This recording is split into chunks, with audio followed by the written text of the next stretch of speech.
Silencing criticism is no solution, whether the issue at hand is social, political, or of any other nature. Unsurprisingly, weak rulers have always struggled to grasp this simple truth. In era after era, we have seen dictators attempt to control the press, to cajole, bribe, or browbeat newspapers and journalists into submitting to those they were meant to hold to account. In every such era, there were many who suffered for choosing to put the public interest above other considerations. They endured physical violence, financial loss, and even pernicious lawfare. Much of this suffering was borne with patience because responsible newspapers and journalists always knew they could not abdicate their duty or betray the public's trust. They believed Pakistan is made stronger by their sacrifices. They should be honored and remembered as the Pakistani media once again suffers one of the worst periods of repression and control. Last week, the Pakistan Federal Union of Journalists, in its Islamabad declaration, pointed out how both military and civilian dispensations have deployed government ads as a way to promote their own fake news. For context, government ads are being denied to publications which have chosen to pursue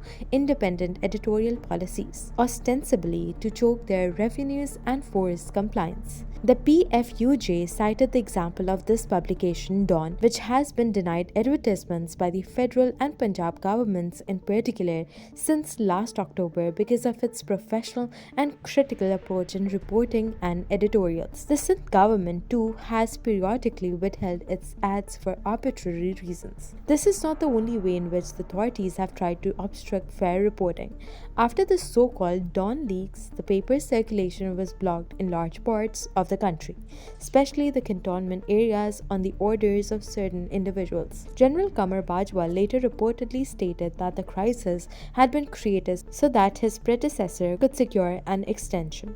The current regime's attempt to punish the paper has taken a different form, but its aim is the same: to apply pressure tactics to gain compliance. This publication always takes into consideration multiple angles when making editorial decisions. Others may not always agree with its stance, but pressure tactics will not force Dawn to abandon principled journalism. Its duty, first and foremost, is to maintain journalistic integrity.